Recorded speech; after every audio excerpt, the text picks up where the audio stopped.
Teman-teman, bagi kalian yang tidak suka atau tidak sanggup mendengar tentang pembantaian, bisa di-skip aja video ini.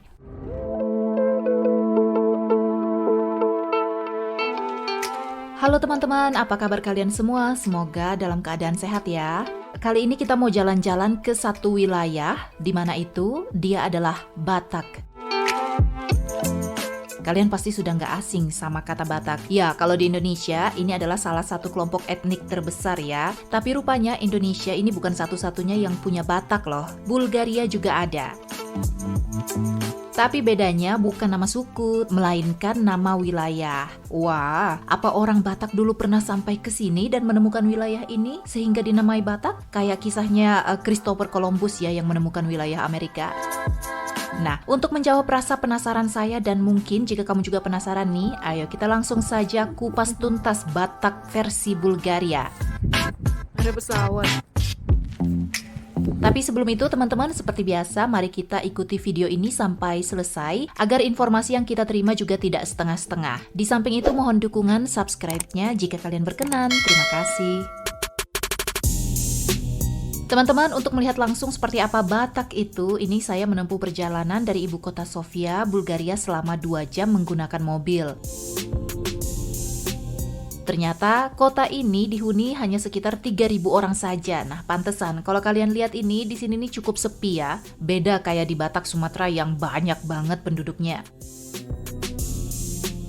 Teman-teman, ini fakta mencengangkannya adalah asal pasti pemukiman Batak ini tidak pernah diketahui secara pasti ya, karena kurangnya data sejarah. Ada pandangan yang mengatakan bahwa pemukiman ini didirikan oleh orang Bulgaria yang melarikan diri dari pemaksaan konversi massal menjadi Islam di sebuah lembah Cepino, yaitu pada abad ke-16. Tetapi lagi-lagi teori ini mendapat penolakan karena diyakini bahwa pemukiman Batak ini sudah ada yang jauh lebih tua daripada abad ke-16 tadi.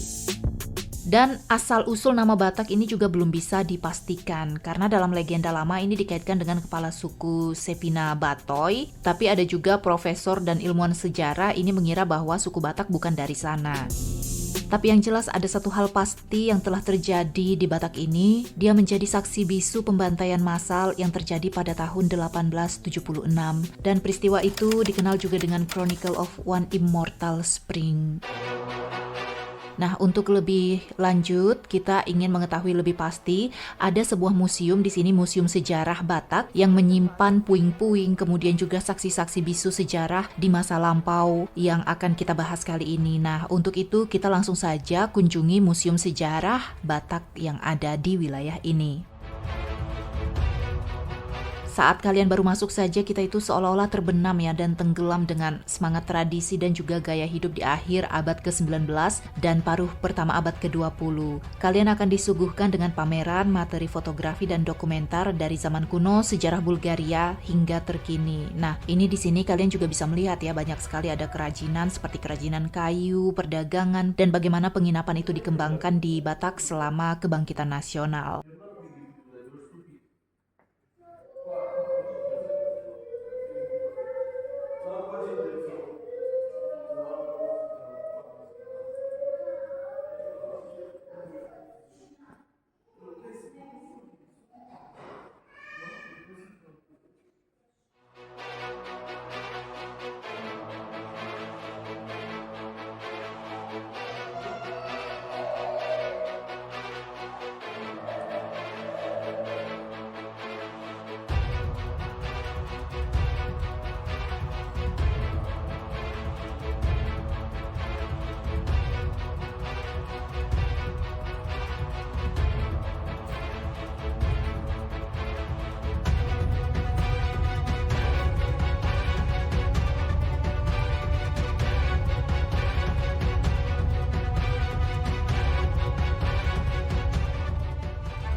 Naik ke lantai 2 ini yang bikin saya merinding teman-teman, karena ada dinding bata dengan ribuan nama-nama manusia atau nama-nama orang di zaman dulu, pria, wanita, anak-anak dari wilayah Batak ini yang meninggal dalam epik pemberontakan April 1876. Nah, pemberontakan apa itu? Jadi berdasarkan info yang saya dapat, ini penduduk Batak menjadi bagian dalam pemberontakan April 1876.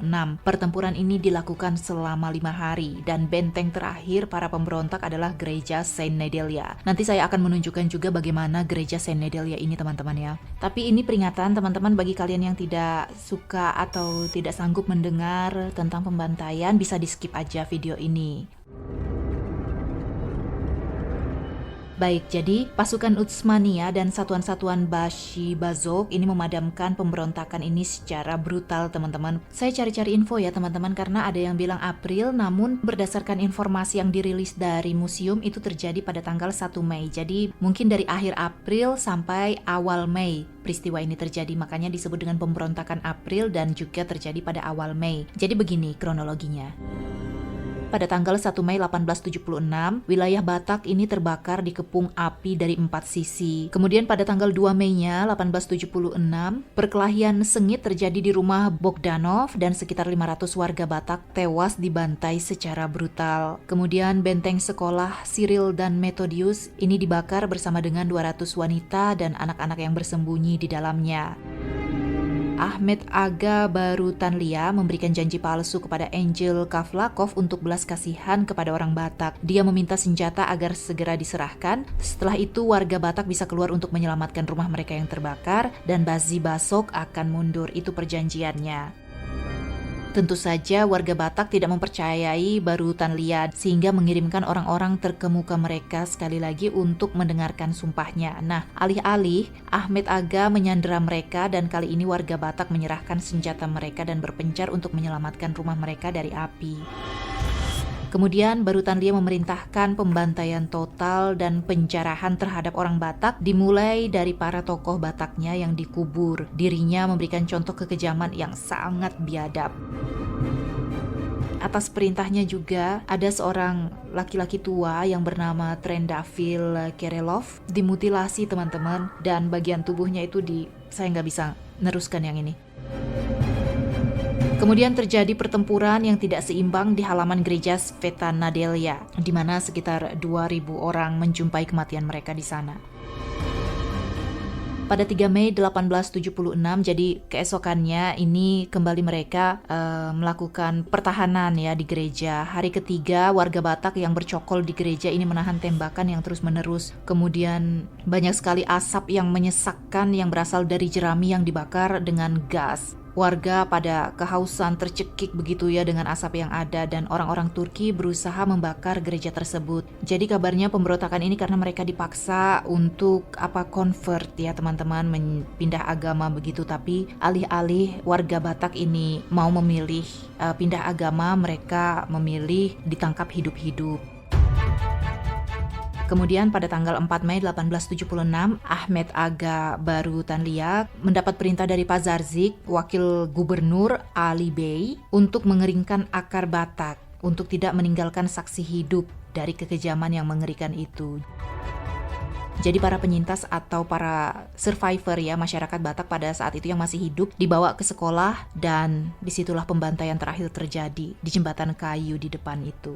Pada tanggal 5 Mei 1876, desa Rodop yang cukup kaya pada saat itu dibakar teman-teman. 700 rumah dibakar, sekitar 5.000 dari 6 atau 7.000 penduduk Batak itu tewas. Jadi mungkin sekitar 90% warga Batak itu tewas teman-teman. Hanya gereja Sveta Nedelya lah yang tetap berdiri. Sehingga api yang menyala ini sudah menghabiskan semua ikon-ikon ukiran yang indah di daerah Batak itu dan menghanguskan segala detail kayunya. Jadi makanya saat ini tidak ada banyak sejarah yang tersimpan. Itulah akhir musim semi berdarah di Batak pada tahun 1876. Tentu saja berita kekejaman ini menyebar ke seluruh dunia dan karena sebagian besar itu dibantu oleh tulisan dari jurnalis Januarius McGahan untuk London Daily News. Ini kalian lihat juga nanti ada potongan berita-berita tersebut ya di museum ini. Dan tindakan Utsmania ini dikecam oleh Eropa serta tokoh-tokoh intelektual penting di Eropa termasuk Charles Darwin, Oscar Wilde, Victor Hugo dan juga Giuseppe Garibaldi. Nah, saat itu kemarahan publik menciptakan kondisi yang menguntungkan bagi Rusia untuk menyatakan perang terhadap Turki. Pada akhirnya Rusia berhasil mengalahkan Utsmaniyah di tahun 1878 dan perjanjian San Stefano pada tanggal 3 Maret 1878 ini mendirikan kembali negara Bulgaria setelah dijajah oleh Utsmaniyah selama hampir 500 tahun.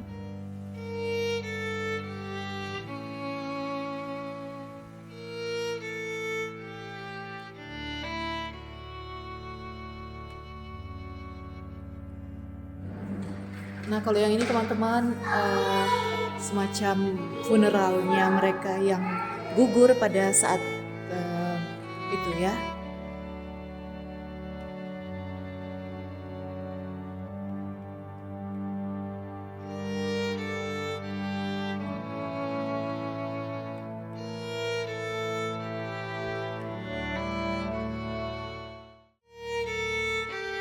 Dan syukurnya teman-teman Batak sudah melewati masa-masa kelam itu. Dan hari ini Batak itu adalah kota yang telah direnovasi yang terkenal dengan monumen bersejarahnya. Semoga tidak ada lagi perang-perang di masa depannya teman-teman. Semoga perdamaian itu selalu terjaga dimanapun kita berada. Nah, saya seperti tadi yang saya mau ngasih lihat, ini adalah gereja Spetanadelja.